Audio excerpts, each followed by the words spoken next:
Iran is moving into one of the most consequential moments in the history of the Islamic Republic. After days of public signals, internal clerical messaging, and mounting wartime pressure, Iran's leadership succession is no longer just a closed-door process. It is now a national and regional turning point. The Assembly of Experts, the body responsible for selecting the country's supreme leader, has been signaling that a consensus was close. Then major outlets reported that the process had effectively reached its endpoint. And by the end of the day, Iranian state media said Mojtaba Khamenei had been named as the new supreme leader. That development matters for one reason above all. In Iran, the supreme leader is not simply a ceremonial figure. The office sits at the top of the state, the armed forces, the strategic security establishment, and the broader direction of the Islamic Republic. So when the question changes from who might replace the previous leader to has a replacement already been chosen, the story is no longer just about succession. It becomes a story about wartime continuity, state stability, and what kind of Iran emerges from this crisis. For days, the signs were building. Iranian officials and clerics were saying the process was moving quickly. Reports described the Assembly of Experts as working toward a majority position. One senior cleric, Mohammad Mahdi Mirbagheri, indicated that major efforts had been made and that a decisive view had been reached.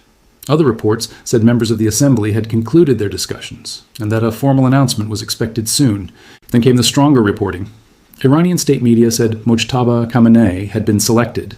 That sequence is important because it shows this was not presented as a chaotic vacuum. It was presented as a controlled transition under extreme pressure. And that may be the key point of this entire moment. At a time when Iran is under sustained military pressure, when its territory has been struck repeatedly, when senior leaders have been killed, and when regional tensions have widened, the Iranian system appears to be sending a very deliberate message. The chain of authority remains intact. In other words, whatever damage the war has done, the state wants to show that its highest office can still be filled quickly and decisively. That matters inside Iran. It matters to the Revolutionary Guard. It matters to political elites, and it matters to every outside government trying to understand whether the war has weakened the regime structurally or simply hardened it. The name at the center of that transition is Mojtaba Khamenei. For years, Mojtaba Khamenei was discussed as an influential figure behind the scenes, rather than a public political face. Major reporting has described him as someone who worked from within his father's office and built ties especially across the security establishment, including the Islamic Revolutionary Guard Corps. He has not held elected office, but his influence was often associated less with formal public office and more with proximity to the core of power. That background helps explain why his emergence would be interpreted in two very different ways at once. To supporters of the system, it can be framed as continuity, someone already familiar with the inner workings of the state, trusted by powerful institutions, and positioned to take command during war. To critics, it may look like something else, a hereditary transfer of power inside a republic born out of an anti-monarchical revolution. That tension is impossible to ignore. Iran's political system was built in opposition to dynastic rule, so the elevation of a son to succeed his father inevitably raises questions, not only about ideology, but about legitimacy. Even if the process follows the formal role of the Assembly of Experts, the symbolism of family succession will be debated. And yet, wartime conditions often narrow political choices. In quieter periods, succession debates can stretch, factions can bargain, and public legitimacy may become more central to elite calculations. In wartime, the logic changes. Speed, command, and cohesion become dominant priorities. That is one reason the rapid move toward consensus matters so much. It suggests that the establishment may have decided that internal unity and operational control were more urgent than a broader or slower deliberative process. Look at the timing. The succession story is unfolding while the wider war is still escalating. Reporting from March 8th described continued U.S. and Israeli strikes inside Iran, including strikes on oil storage depots and refining facilities for the first time in the conflict. At the same time, Iranian retaliation was continuing across the region. Gulf states including Bahrain, Kuwait, Qatar, Saudi Arabia, and the UAE were reporting incoming drones, missiles, damage, casualties, or interceptions. Lebanon was also facing intensified conflict, with large displacement and continued Israeli operations. So the leadership transition is not happening in a pause between crises. It is happening inside the crisis. That changes the meaning of the appointment. This is not just a constitutional or clerical event. It is also a wartime signal. The state appears to be saying that military pressure will not stop succession, will not suspend top-level decision-making, and will not break the institutional chain that links political authority to armed force. And that is where the office of Supreme Leader matters most. In Iran's system, the Supreme Leader has final authority over the armed forces and major strategic choices. So whether Mojtaba Khamenei is seen as a stabilizer, a hardline continuity figure, or a controversial dynastic choice, One thing is clear: his selection would directly shape how Iran responds to the ongoing war. That does not mean every future move is now predictable. It does mean the top of the decision pyramid would no longer be vacant. For outside powers, that is a major shift. Until a successor is named, analysts ask whether the system is improvising through a temporary council, whether factions are competing, and whether the war could widen internal fractures. Once a new leader is named, the question changes. It becomes, how will this leader govern under fire? There are several possible interpretations, but the safest one is also the most grounded. This looks like a move toward continuity rather than reinvention. Reports about Mojtaba Khamenei consistently describe close ties to the security establishment and a political profile aligned with the harder edge of the existing system.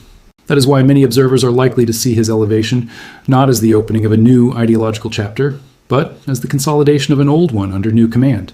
If that reading is correct, then the regional implications are serious. First, it suggests Iran's leadership may be prioritizing internal cohesion over international signaling. Second, it suggests the war is unlikely to produce immediate political liberalization at the top. Third, it suggests outside assumptions that military pressure alone would trigger a rapid collapse or an easy transition may have been overstated. That third point matters, especially because other reporting on the war has raised doubts about whether the current military campaign would topple the Iranian state at all. An intelligence assessment cited by major outlets said a large-scale assault was unlikely to bring down the government, and that fragmented opposition forces were unlikely to take control. That does not settle the future. But it does reinforce a simpler conclusion. Succession and state continuity remain central, even under attack. The other layer here is public perception. For many people, inside and outside Iran, the most immediate question is not legal procedure. It is whether the system still functions. A succession process that reaches an outcome quickly projects one answer. A messy, prolonged struggle would project another. That is why the phrase consensus is doing so much work in the coverage. Consensus suggests order. Consensus suggests discipline. Consensus suggests that the power centers that matter most, clerical, military, and political, are at least aligned enough to produce a result. Whether that consensus is broad, enthusiastic, or durable is a separate question. But even a narrow elite consensus can be strategically important in wartime. And make no mistake, the broader war is shaping how this succession will be understood. The same day leadership reports were strengthening, the conflict was driving major regional and global consequences. Energy infrastructure had come under attack. Oil prices were climbing sharply. Civilian areas and transport systems across the region were affected. The U.S. military confirmed another service member's death, raising the American toll. The UAE, Bahrain, Kuwait, and Saudi Arabia all reported attacks, interceptions, injuries, or deaths. Lebanon said more than 500,000 people had been displaced. Calls for restraint were coming from multiple international actors, even as the battlefield widened. So when Iran names a new supreme leader in the middle of that environment, the appointment is inseparable from the war map surrounding it.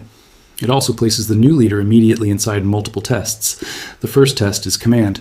Can the new leadership structure demonstrate that orders flow clearly through Iran's state and military institutions? The second test is political legitimacy. Can the system persuade supporters, fence-sitters, and power brokers that this succession is not only valid, but necessary? The third test is strategic direction. Does the new leadership continue the current line, escalate, seek a controlled off-ramp, or attempt some combination of pressure and negotiation? Right now, the safest conclusion is not that we know those answers. It is that the succession narrows the uncertainty around who will shape them. And that is why this story should not be reduced to a personality headline alone. Yes, Mojtaba Khamenei's identity matters. His relationships matter, his background matters, but the larger story is institutional. Iran is showing how its core system behaves under maximum pressure. Move quickly, close ranks, and project continuity. That does not mean the transition is risk-free. A hereditary element could deepen criticism from parts of Iranian society already skeptical of concentrated clerical power. A hardline image could reduce diplomatic flexibility. And if the war worsens, even a smooth appointment at the top may not be enough to contain broader pressures created by casualties, infrastructure damage, economic strain, and regional escalation. Still, from a state survival perspective, naming a new leader quickly may be one of the most important steps the system could take. Think about the alternatives. A prolonged vacuum would invite internal rivalry. An open factional contest would expose weakness. A delayed outcome would signal hesitation at the exact moment enemies are looking for fractures.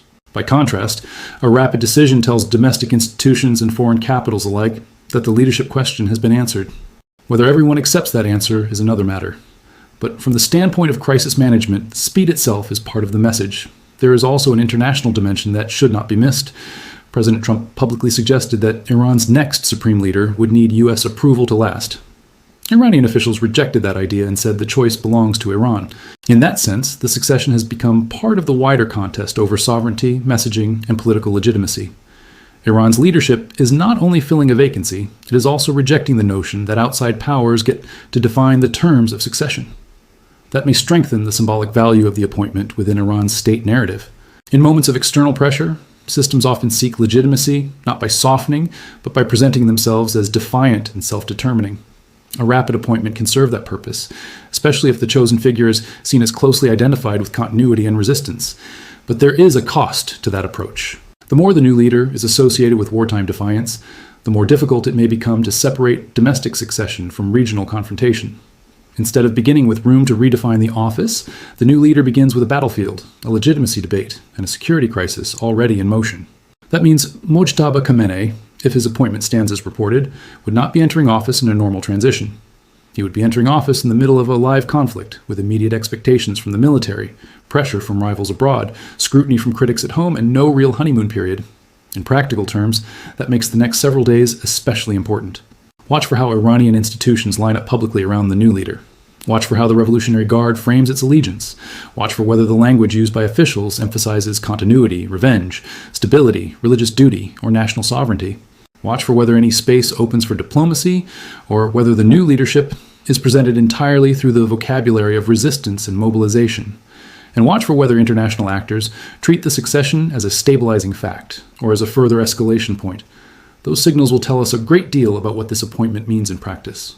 For now, here's the clearest way to understand the moment.